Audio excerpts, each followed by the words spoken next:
Perfect. Welcome, everybody. I think all are just getting let in, so I'll give it another kind of 30 seconds here to make sure connections are well. But yeah, happy Tuesday and very much a warm welcome to our October Southern Alberta CITE event. All right. So we have a really exciting panel discussion lined up for you all today with some great guests joining us. And I'll just make a few introductory remarks related to CITE before we get going. First of all, I just want to take a moment to acknowledge that we're on the traditional territory of the Treaty 7 people, which includes the Siksika, the Kainai, the Piikani, the Stoney Nakoda Nation, and Alberta is also home to Métis Region 3. And we want to just keep this in mind as we consider our work here as professionals working in the urban realm on this land. We are getting ready to vote in our next election, and as many of you may have seen, we have 3 wonderful candidates who have put their name forward to be the publicity coordinator going into the 2022 executive team for our Southern Alberta CITE chapter.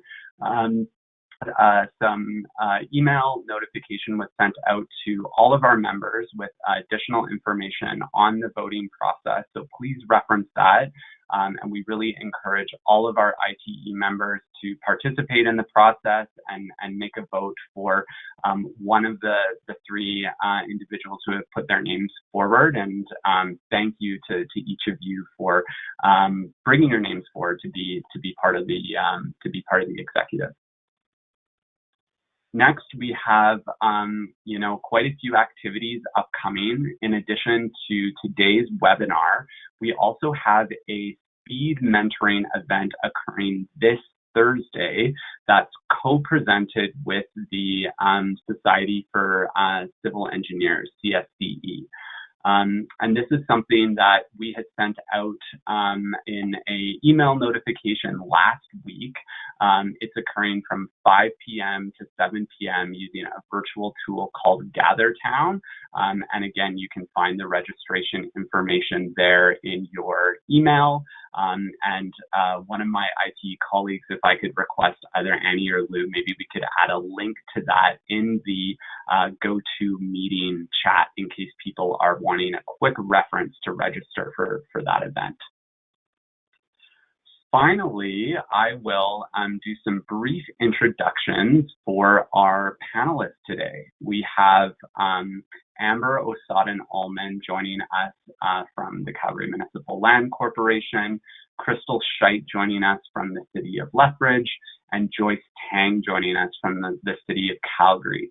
And we've invited the 3 of them to come and give their perspective on what we're calling the devil in the details, or, how customization and deviations from standard, whether in assumptions, approach, or details, are really important in achieving the unique objectives of different urban street projects that they've worked on.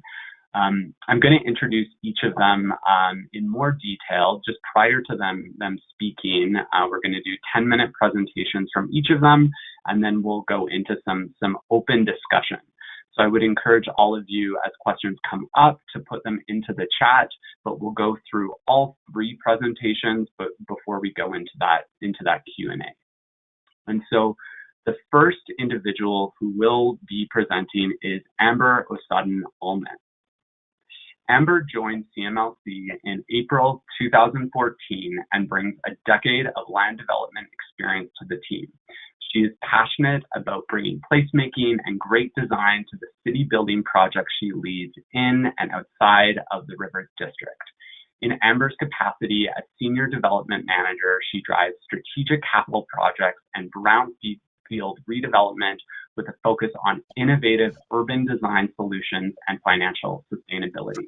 She leads all projects with an eye towards placemaking, project management, economic development, land use planning, and design. And with this experience, Amber has presented at several conferences, including CITE, the Canadian Institute of Planners, and the Alberta Professional Planner Institute, in addition to guest lecturing at the U of C's Haskayne School of Business and School of Architecture, Planning and Landscape. Amber holds a Bachelor of Arts with high honors in regional and urban planning from the University of Saskatchewan and a Bachelor of Policy Studies from Mount Royal University, and is a registered professional planner with the Canadian Institute of Planners. Amber, we are so grateful for you joining us today, and I will pass it over to you to take it away with your presentation. Excellent. Thanks, Josh. Just give me a minute here as I load up the presentation. This is, I admitted a couple of minutes ago, it's going to take me longer than the actual presentation. I'm joking. I won't spend that much time boring you guys here. Okay, I think you can see it. We're good to go? You betcha. Awesome. Okay, thanks, Josh. Okay, and so with that, I'll get started. I'm Amber Osadan-Ullman, the Senior Development Manager at CMLC.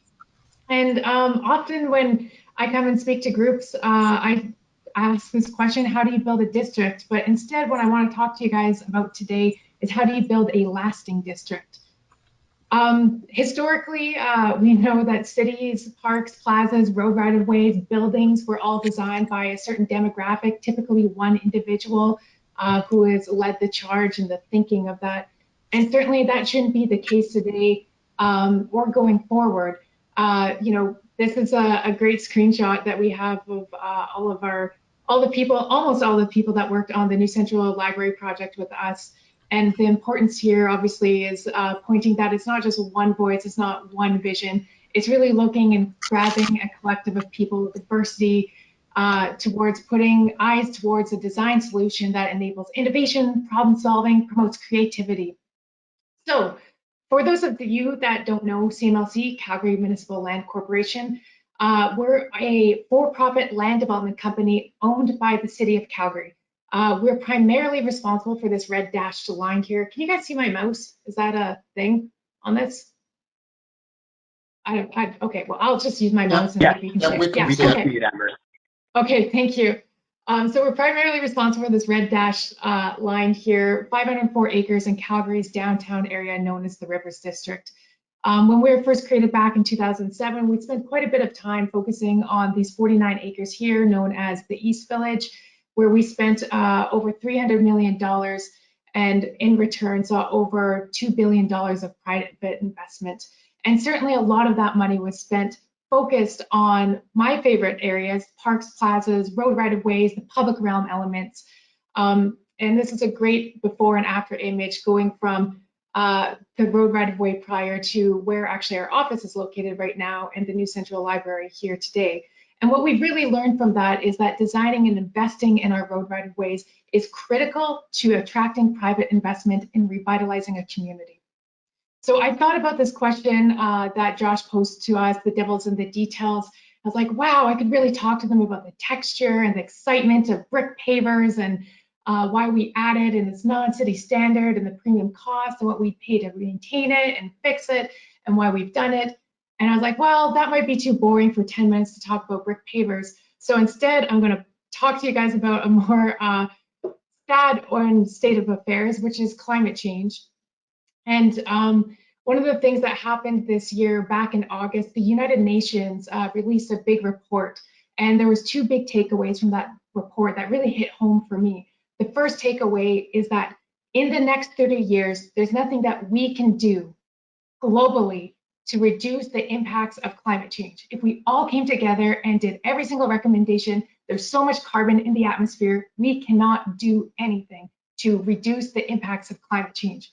That blew me away. The second conclusion that report that got me thinking was that anything we do today is going to have an impact after that 30-year milestone. And of course, that all makes us start to think about who's important, what's important in our lives. And this is my beautiful niece and nephew, Yaron and Nika. They're in my garden here in the backyard.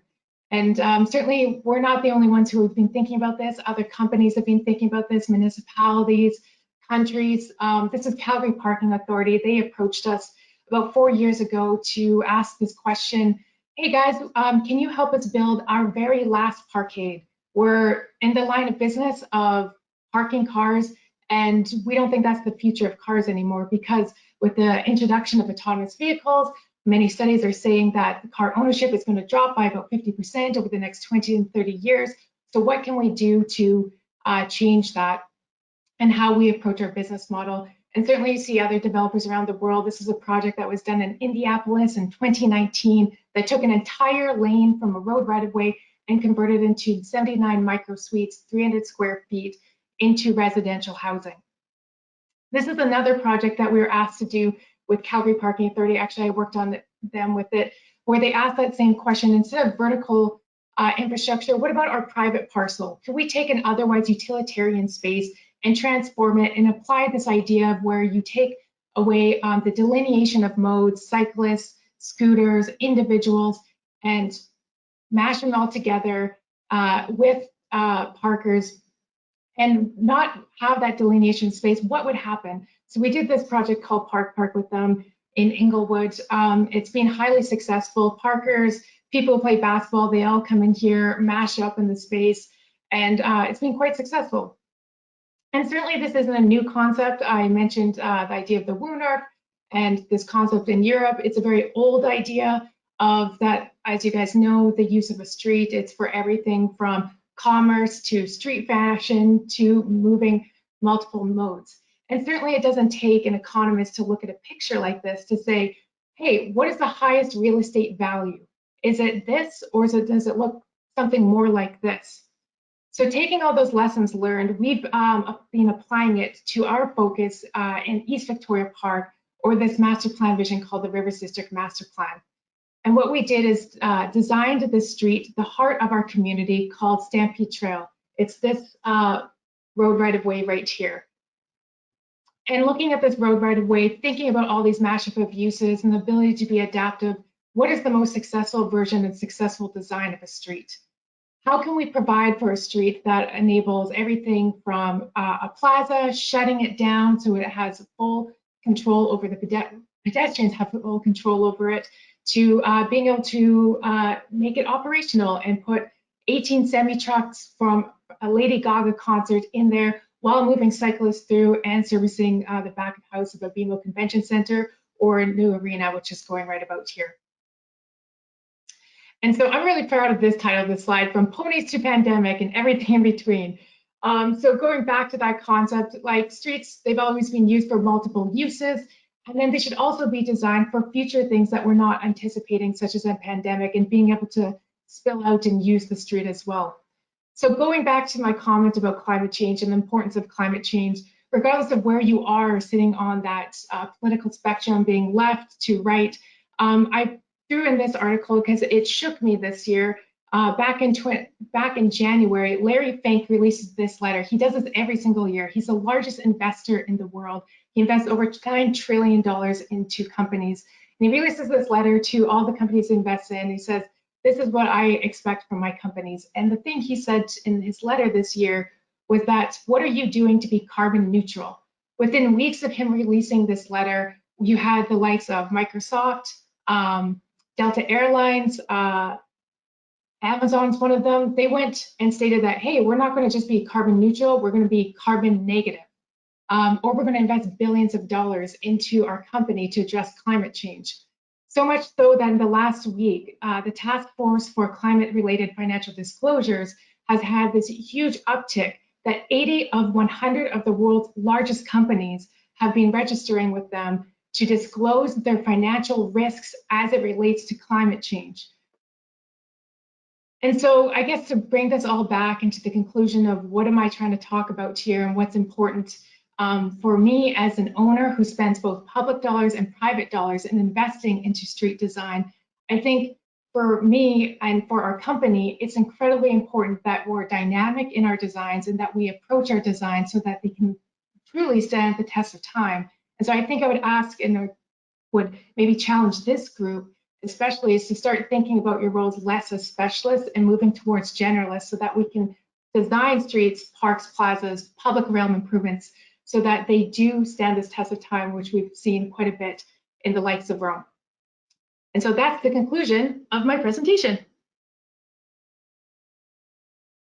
Wonderful. Thank you so much for that, Amber. I love the emphasis on the IPCC report and the duty that we all carry in terms of considering how climate change is going to affect us, and the due consideration we need to bring to our projects as to how to prevent that from furthering, and the adaptability that you're considering. And I love the reference to the Lady Gaga concert alongside the festival street and the bike users. That's terrific, and would encourage folks to start thinking about questions you have for Amber and starting to enter those into the chat. And now I'm going to introduce our second presenter. Crystal Scheidt has been working in the transportation industry for almost 14 years, and she's currently a Senior Transportation Project Administrator for the City of Lethbridge. Prior to coming to the Windy City in 2019, she spent her life in Central Alberta, where she worked for Alberta Transportation, Red Deer County, and the town of Innisfail on a variety of transportation projects. In 2010, she was presented with the Award of Merit from CEA, and in 2011, the Innovation Award from Infrastructure and Transportation for her involvement in the Highway 2 Median Crash Barrier System project. Although rural transportation projects come with a variety of challenges, taking on the construction of the 3rd Avenue corridor in downtown Lethbridge has been one of her most complex projects to date. She began work in August of 2020 solving problems not typically under basic transportation, including working with underground infrastructure and buildings that are over 100 years old, a lot of field investigations because drawings and record information was sparse and inaccurate, juggling the demands of business owners during shutdowns, road closures, and sidewalk closures, interacting with businesses already under pressure from the economic impact of COVID-19, addressing contaminated material from previous infrastructure, learning new aspects of streetscaping, and creating solutions for multimodal transportation. The project is now nearing completion, and she will share some of the lessons she learned along the way. When Crystal isn't in the trenches, she has a passion for the great outdoors, where she spends most of her spare time camping, fishing, boating, and hiking with her husband, 2 sons, and 2 dogs. Crystal, over to you. Thank you, Josh. So can you guys see my screen? I just want to make sure that I'm presenting this properly on my end. You betcha. We've got it, Crystal. Okay, perfect. Well, I appreciate the invite today, and I'm happy to share a few things that I've learned in the last couple of years on this project. I'll try and keep it short. It's hard because it's something I'm quite passionate about, and it's been a very exciting project, but I'll do my best to keep it to the 10 minutes. So here we go. All right, so the vision brought to life. Essentially, you can see here what the 3rd Avenue corridor looked like prior to construction. And this is just a little snippet off to the side here of what this summer looked like out on this patio space in one of our raised parking areas, which was part of the new streetscaping, wow. It is one of those days. Let's hope it doesn't go like that through the whole thing. Concepts that we brought into the downtown Lethbridge. So a full reconstruction project of 4 city blocks. We've got 100-year-old buildings and infrastructure, a worldwide pandemic to work through. And you kind of wonder to yourself, well, what could go wrong with all of these combined things? So a few challenges that we faced. We've got 20+ businesses to maintain access for and minimize disruption. With the pandemic hitting down here and already, increasing social issues, the businesses were already quite strained, and multiple shutdowns with all of the different regulations coming in and out through the government here proved to be a bit of a challenge for us. We had contractor crew shortages, just finding it difficult to find people, as well as keeping their crews safe throughout the pandemic and not having crews shut down in the middle of construction. We had a lot of inaccurate and out-of-date as-built information on our underground deep infrastructure, as I'm sure is the case in most downtown cores. A lot of the infrastructure was installed 100+ years ago, and so unless our crews were downtown digging things up for water main breaks and that, there's just not a lot of accurate information. On top of that, we've got 100-year-old buildings down here with deteriorating structures and foundations that we needed to be cognizant of while we were working around with vibratory equipment and things that we faced there. We had limited space to mobilize in and set up a work area in the downtown, which is quite common. This highway, or this 3rd Avenue South, was the old Highway 3 that ran through Lethbridge. So of course, with that being the case, there was a lot of old gas stations that were along this corridor. So we had a lot of pre-investigation for what we knew we were going to find, which was a lot of contaminated materials and sections of the road. So we were able to pre-plan for some of that. There was a streetcar rail that was quite active, I believe, in like the 30s and 50s. In the 50s is when they kind of shut that down. And of course, in order to save money at that time, they just decided to encase it in concrete and bury it under the asphalt. So we had those issues to deal with pulling that out in order to get down to the deep utilities. And of course, the learning curve with the new street design concepts and products with this project.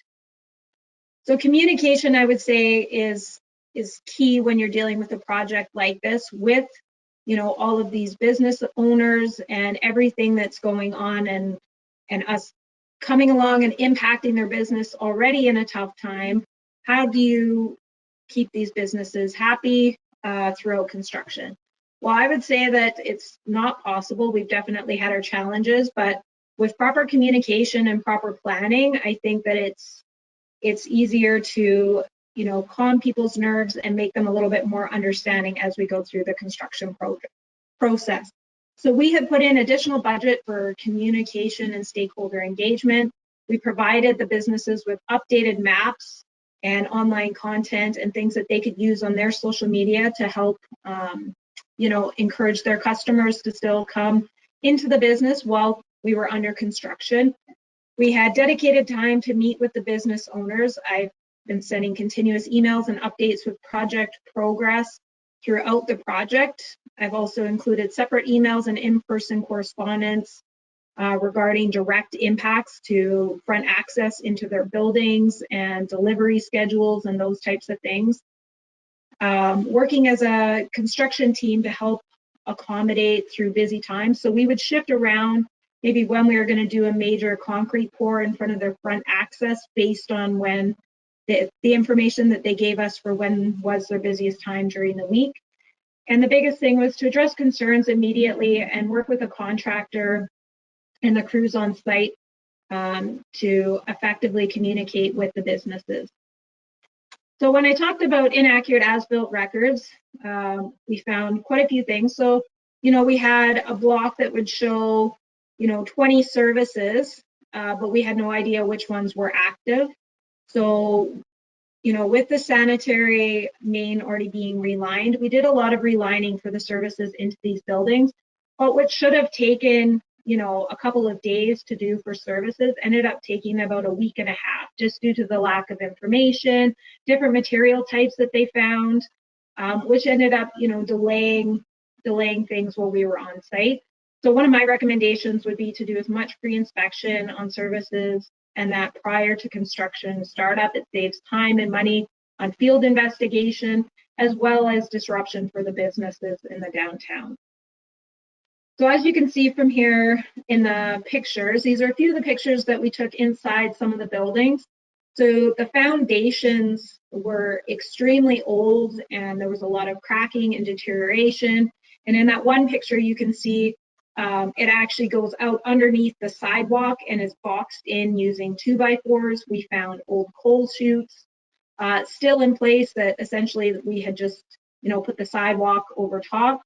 So one of the things that we did, and I would recommend doing in advance of construction and tender, would be to do some structural inspections on the foundations and buildings, just so that you know what type of equipment can and can't be used. It was a huge think saver for us. We weren't allowed to use any vibratory equipment anywhere along this project, and had we done those that bit of inspection work prior to tender, we could have known that before we put the tender out to the contractor.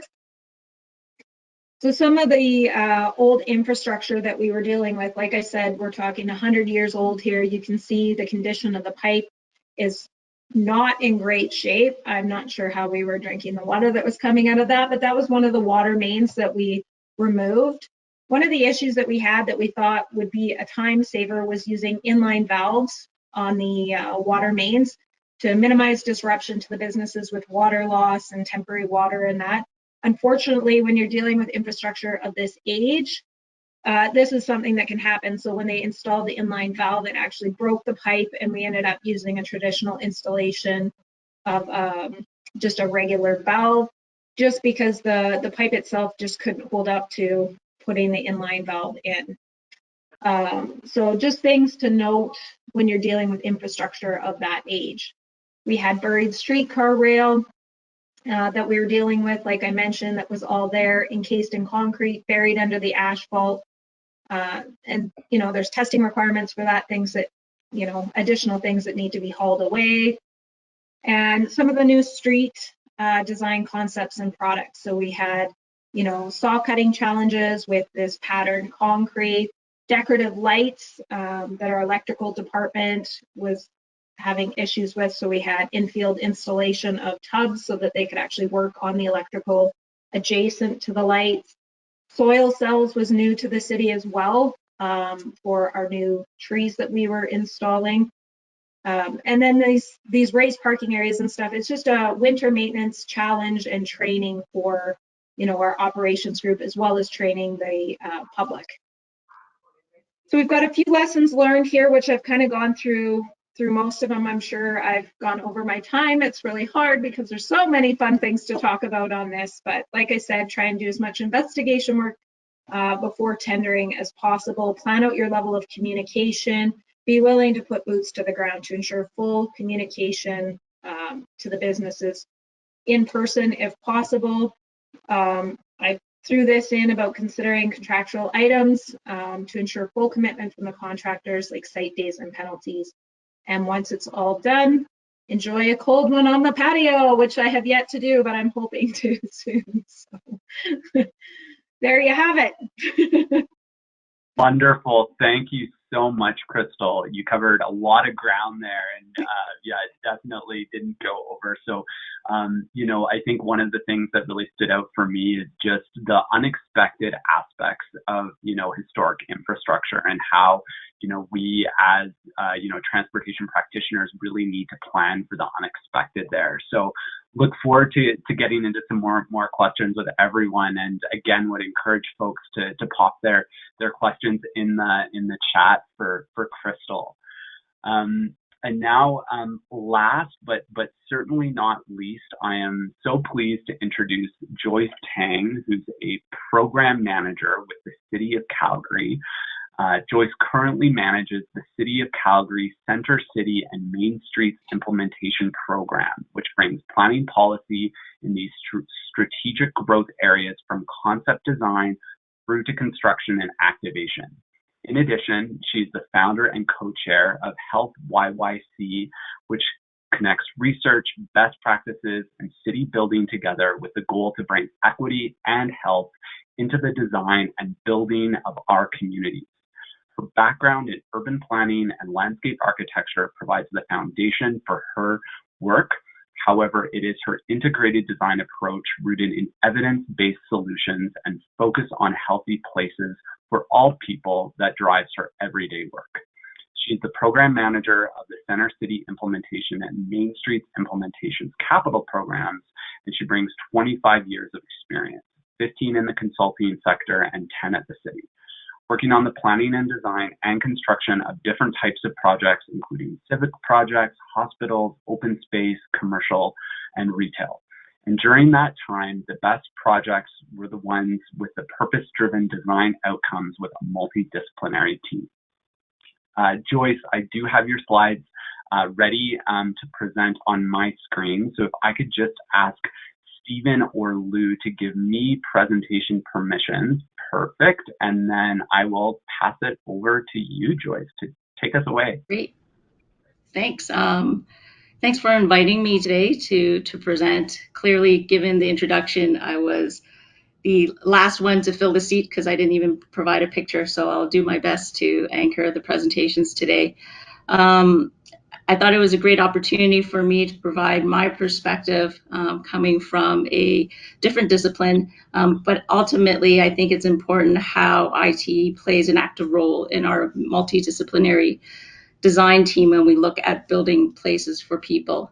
One of the things I did want to highlight in light of the pandemic and where we are today, I thought it was interesting to provide that perspective or that lens in my presentation, or at least in my thought process, about the 5 key travel behaviors that we can kind of group our lives, where we go to work and school, how we get food, how do we get to our health-related appointments, whether that's the gym or physicians, recreation and leisure, and social and gathering with family and friends. And I think it's quite evident that during these times, some of these travel behaviors have become more difficult, and some of them have been simplified. But it was ultimately revealing that our global economy, that we're all connected, but it's also interesting to note that we're also very disconnected through the inequities in our own communities. So if we go to the next slide, please. And so focusing kind of in 3 areas, looking at how we could look at our approaches to projects differently through an integrated design approach, the difference between place over space, the notion of concept to construction, how this is a partnership from innovation to implementation, and then looking at main streets as an example, and some of our center city projects is what I'll hope to present within this 10-minute time frame. Next slide. So the idea of the integrated design approach really focuses on the notion that not all spaces are places, and what is the difference between the two. How you could solve a problem to create a space, but that doesn't necessarily guarantee that you've created a place, because creating a place is more complex. It requires understanding the purpose and the value that it has on the potential user, and is typically tied to a connection to either a cultural or a personal identity. So in designing for a space for the purpose of moving automobiles and people, you would yield a different outcome if you designed a place in our public realm for people to gather, to shop, exchange ideas, work, and connect through the community. And people want to live, work, and invest, and be associated with great places, not just spaces. And so we need to know how the details work within the spaces, but ultimately we need to understand human behaviors and how people will perceive and actually activate the spaces. So this is actually an image of one of our projects that we're really proud of at the City of Calgary, is West Eau Claire Park. And this was really a great place, but it had many multiple spaces. It had many multiple functions. We looked at mobility from our dedicated bike lanes. We looked at pedestrians and how they would weave through the Delta Garden. And it also had a key integrated flood barrier that's implemented in many different ways through the expression of architecture, public art, and form and function. Next slide, please. And so when we also look at building places for people in the approach, it's important to have both an integrated design approach, both internally and externally, and focusing on human comfort as an ultimate goal. And so within our team at the City of Calgary and broader, we have started to pull together what an integrated design team would look like. And internally, we could act as that consultant team, where our focus is actually to implement. But we also understand that we need to do that work with our external consultants. And through that process of the things you guys all love in consulting, RFPs, we need to create a very strong case, a business case for designing for people, and then providing that framework for the consultants then to innovate through design. And again, this is just another aerial photograph of West Eau Claire Park, where you see the different components of the spaces for biking, for walking, for the flood barrier, which is that sinuous structure in the middle of the planting, but then also the notion of human comfort and how do we integrate soft landscaping and materials for accessibility to to decrease heat island effect. And so those are all things that are integrated in all elements in our public realm. Next slide, please.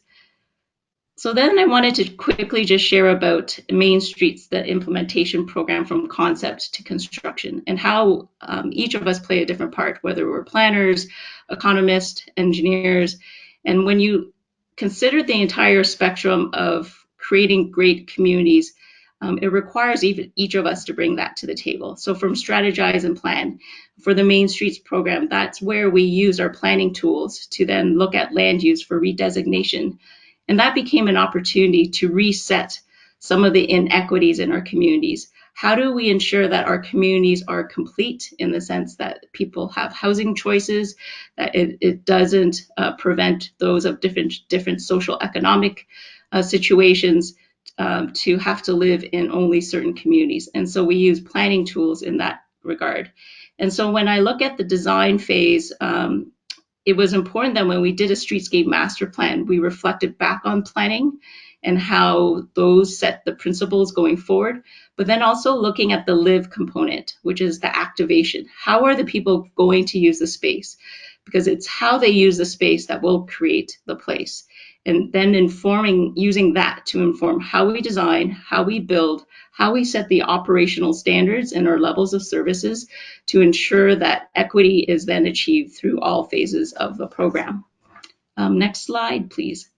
And so what we wanted to do was ensure that core principles that reflect this need for change was integrated into all of our streetscape master plans. And so there were 4 core principles that went forward in every project that we've done. We currently have 7 approved master plan, 3 under construction, and 2 gearing up for construction next year. But the key piece was kind of that community stakeholder engagement piece that Crystal also mentioned in construction delivery. But it is there where we would get a better understanding of that live component and how people would activate the spaces, and how we can then support community activities for social gathering to support healthy lifestyle, mixed housing and mixed use redevelopment opportunities, and really making the community more equitable. Next slide, please. This one is a rendering of Bowness Road, which is one of our main streets under construction and actually nearing completion. But one of the things we found in all of our engagement processes was that what people complain about isn't necessarily what people prioritize or value. So we get a lot of complaints around traffic. We get a lot of complaints about impacts to their commutes to work or school. However, when you ask people the question, what do you prioritize in a community? What would draw you to live in a community? The impact to the transportation network did not come into the top principles going forward in terms of what we needed to do for the main streets to be that destination and that community draw. And so it was also interesting then to further discover or understand that, driving is actually one of the most inequitable mode of transportation. Yet the percentage of our road right-of-way, which is also where the city has public realm and infrastructure, is devoted for that use. And so it is starting. So the question I really want to leave with you guys today is, how do we start changing that level of service to reprioritize that use? I'm probably getting over time, so I'm just going to whip through these pictures. So Josh, you're going to have to cut me off when the time comes. But the next photo is what we've completed today with Bowness Road. Before, where we had a mono sidewalk, and what we really did was we narrowed the carriageway. We maintained the safety standard, so it is 3.3 meters, but we started to shift the level of service. We have bus stops in lane. We now have a dedicated multi-use path. We have wider sidewalks, and we have the boulevard plantings, which sometimes get perceived to be just extra, but they are integral when you're looking at human comfort and really focusing on what the young and the old need. The next project is 17th Ave. That project is currently still under construction. So in the next slide, it shows how we've integrated and piloting different types of planting for sustainability and what we also integrated was seating. So it was important to put seating areas because elderly people will not go and walk if they don't have those opportunities there.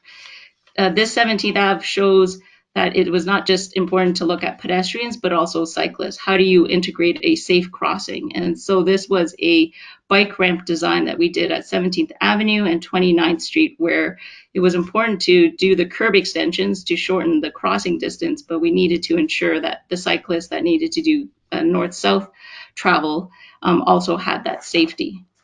And then the next slide shows a picture of 37th Street, Main Street, which is also in construction, where we also focus on the protection of mature trees. And we looked at accessibility and materials in a cohesive manner, because materials will also could either be a detriment in terms of accessibility.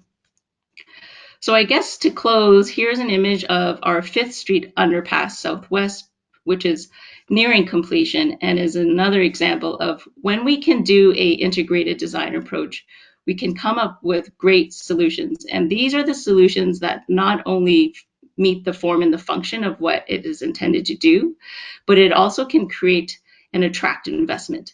It is support health and equity because everyone can use these spaces. They are public spaces, but they also are opportunities that attract people to destinations. So for us, for the downtown, it connects and it could bring people to the downtown.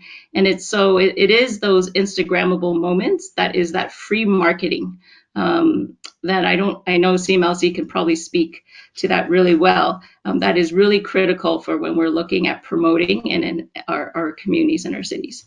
Thanks for the time.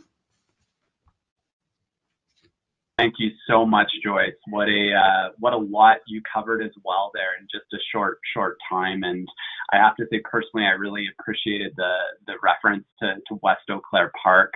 I spent a good amount of time there this summer with my young daughter, who enjoyed, exploring and seeing all the different spaces there. So can definitely attest to the sense of that place is truly a place that's quite engaging. And really very much looking forward to getting into the conversation with all three of you now on the devil and the details, and would invite Amber and Crystal to hop back on camera if you're able to, and jump off mute. And I will also invite our participants to put forward your questions in the chat, or put your just make a note that you'd like to make a question to the panelists. And while we're waiting to do that, I'll maybe bring forward a question of my own, and I'll start, Amber, with you. And I'm thinking about some of what Joyce shared as it relates to integrated design and the intent of designing for people, as well as some of what Crystal shared in terms of the importance of that stakeholder communication. And I know these are both aspects that you've had a great deal of success with in the East Village. And I'm wondering if there's any insights or recommendations you might bring forward to us as transportation practitioners in terms of how we can enable great integrated design that truly puts people first. That's a light question, hey Josh? Geez. Joyce, do you want to go? Yeah, I think, all the things you said, absolutely true. I guess maybe just to go back to the heart of a lot of what Joyce was speaking about, and some of the things I touched on in my presentation too, that, originally roads were designed to move traffic. Well, not originally, but they transitioned in the 50s and 60s to move traffic. And so obviously, when you're spending money and you're investing money into that piece of infrastructure, we have to have everybody at the table, because it's not always going to function that way. So what does that mean? Like, land is one of our most precious resources, so we better treat it kindly and be very thoughtful with how we do it. So that means, to Joyce's point, interdisciplinary inputs, working with, and I know I pressed upon this point, but understanding what the future is and where we're going as a global community, and what does that mean in terms of all the finite design details. I played with the idea of like, oh, maybe I'll talk about road curbs and like what all the benefits of that. And I'm glad Crystal and Joyce covered some of those details. And I really liked your comment, Joyce, about making sure you're promoting health and equity through design, and your experience through placemaking isn't just an emotional connection, it's personal, and it can be very much tied to your cultural identity. So I think, you know, not just thinking about climate change, but also thinking about what does it mean for the end user, not just one demographic, but all demographics. So certainly it takes a cross-disciplinary approach. Did that, quick summary on that, did that work, Josh? That's fantastic. Thank you, Amber. And, you know, I think can really be challenging for us as transportation practitioners who I think historically have really had a bias towards helping move people in motor vehicles as efficiently as possible. And so I really think that the insights, you know, all three of you have shared around, you know, how we need to consider making integrated design focus on people in a broader sense as being so important. And, you know, I certainly would welcome questions in more detail from the audience in terms of, you know, where that has maybe been a challenge or specific areas that you might be interested in understanding, you know, Crystal and Amber and Joyce's viewpoints. Maybe Crystal, I'll put a bit of a follow-up question to you on the challenges of the 100-year-old buildings.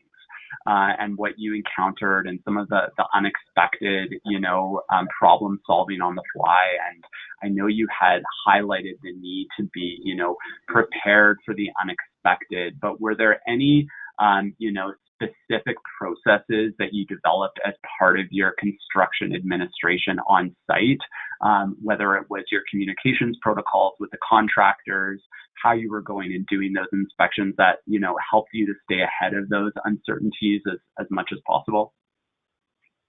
So we ended up, it was after tender that we decided to do those building inspections.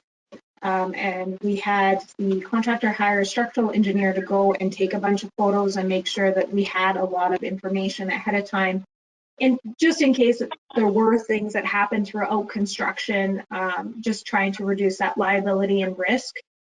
And just being cognizant of those things as we were working in and around the downtown is very interesting listening to the other two presentations, because it made me really reflect on why we started the downtown project and how it's come to fruition. Because, you know, a lot of the businesses and people here were not in support of reducing lanes in order to create the wider sidewalks and the raised parking areas. And this year couldn't have been a better year to do it, because a lot of those businesses and restaurants and stuff were forced into a patio type of a situation where now all of a sudden these raised parking areas where we put in those removable bollards to be able to be pulled out the outside edge of the road, they could now, you know, have that great patio space. And the downtown was probably as lively as it's been in years with this new concept. And the buy-in that we've gotten from the public, from the businesses, and even from council has been incredible through this process. So it's very interesting. That's not to say we definitely didn't have our challenges with the communication. I would say that's probably one of the key factors. I am emailing out to my businesses probably once every 2 weeks when we have our bi-weekly meetings to keep them up to date on the progress, what they can expect for continued shutdowns, when the road will be reopened, providing them with maps on how to get around, where's the best places to park, the time on the parking, things like that, to really help their customer base. And a lot of that was done, you know, we planned, but we didn't plan for it until we were in it almost. So we knew that we were going to have to do additional work, but a lot of that was done on the fly through the project. So there's definitely some things that we've learned for future projects, but I would say the success of this is the fact that now I think we are going to see that buy-in from the residents here in Lethbridge, the downtown businesses, and even from council on these streetscaping designs, because they see how much it actually brings people together. We're tying it into our cycling lanes, just the accessibility for people to get around, and the feeling of, you know, that wider space and the comfort, more I want to say comfortability, but that's it's not coming out right. But of people walking around and being able to, you know, move around downtown, it's improved things dramatically here. So that is so exciting to hear, Crystal. I mean, I know I've seen a few photos of, you know, people gathered on Third Avenue in different locations, and just the, you know, success that you're speaking to. And I can't wait to see, you know, what's next and some of what's on the horizon for, you know, future similar projects to Third Avenue and Lethbridge, building on this success. Maybe Joyce, a specific question that I'll put to you, you know, drawing a little bit in terms of what Amber shared on the IPCC report and some of the, you know, more frightening forecasts that we're now seeing as it relates to climate change. And I'm just wondering if you're able to speak to that in terms of how you consider both climate change and sustainability as part of your integrated design process. And, you know, if there's any ways that you sort of see it being integrated with, you know, the social equity and the accessibility aspects that you also spoke to. Whoa, okay. I think one thing that is unique and something that we would like to do more of here at the city is pre-construction or pre-design, is that understanding what is the current state. So what are we trying to shift the needle on? So we look and do a climate change and sustainability assessment on our project. So for example, with Stephen Avenue, we're undertaking that with our partners in the climate change group.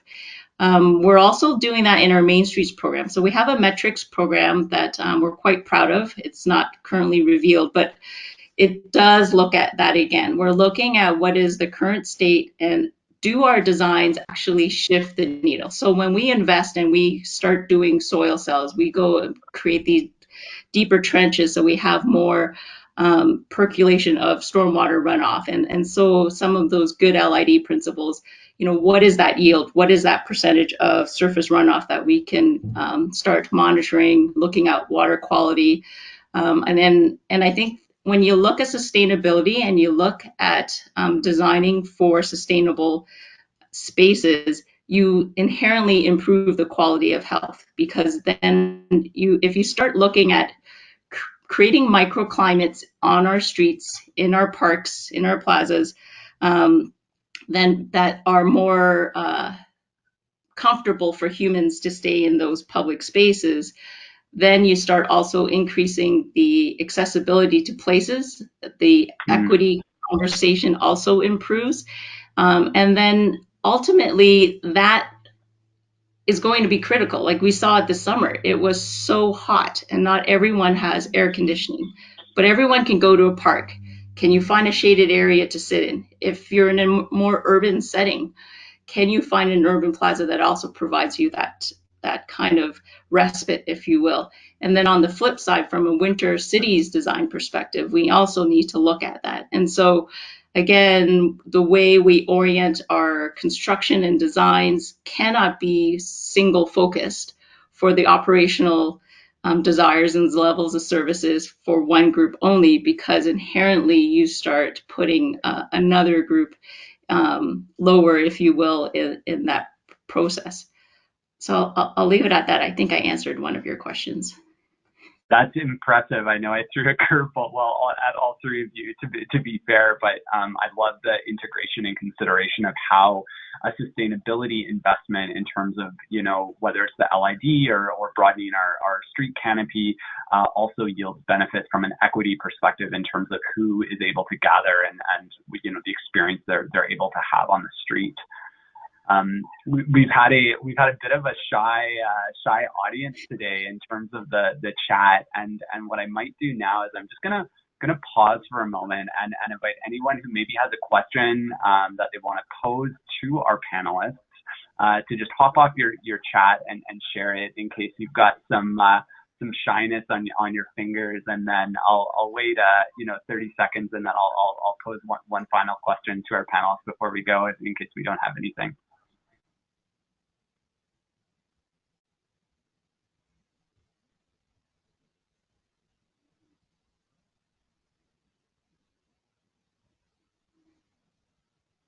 Josh, can I ask you a question? Yeah, certainly. Doing now, I'm going to get the curveball wildcard question, right?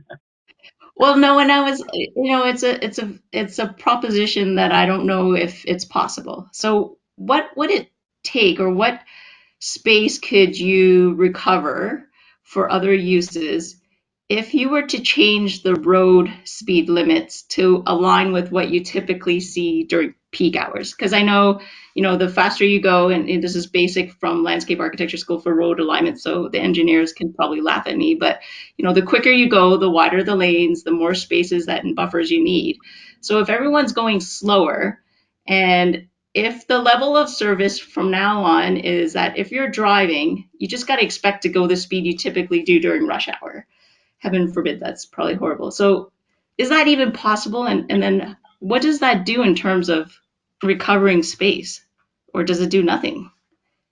Yeah, I mean, it's a really interesting question, and I would of course invite others, transportation practitioners on the call to share as well. But to me, there's different sort of magnitudes of space reallocation that we can achieve on the road right of way with different strategies.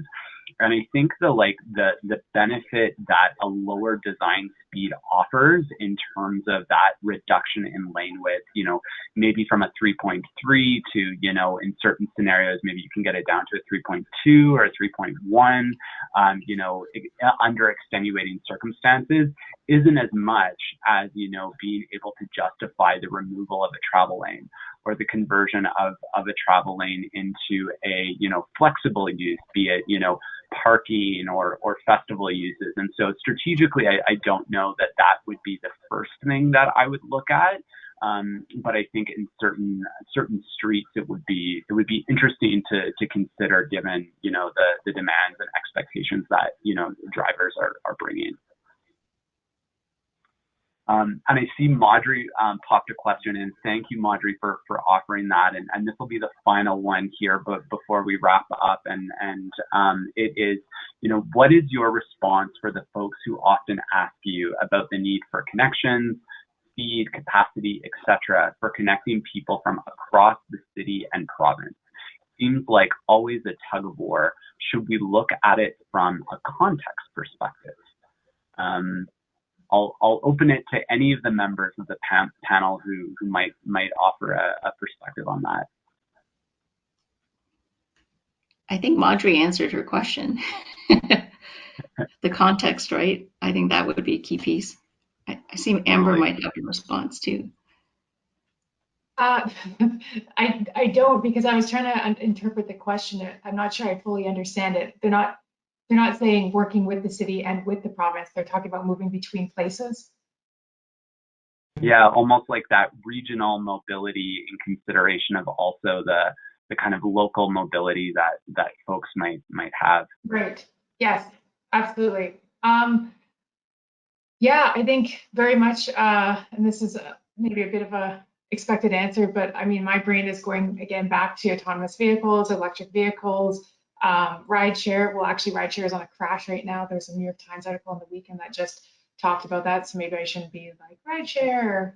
But mobility, other types of mobility, transit, trains. I think there's a huge realm of shift in modes that regional transportation is going to be experiencing, and I think absolutely we need to be responsive to that. I was thinking a little bit more about what you guys were saying earlier in a question earlier, Josh, too, about what's important on our side or what we can be asking of the people on the call. And I think one of the biggest things is to challenge your clients and challenge our thinking and try to ask and push us to be thinking outside of the box. Everything I spoke to you guys about today was all from consultants. It's not from my head. It's from working with people coming together and giving us and challenging us on our ideas and perceptions of how we build our communities. And so I guess very much would ask this group to come back and push your clients further. That's wonderful, Amber, and I think the perfect note to close us off on. I want to give Amber, Crystal, and Joyce an extra big thank you for participating today.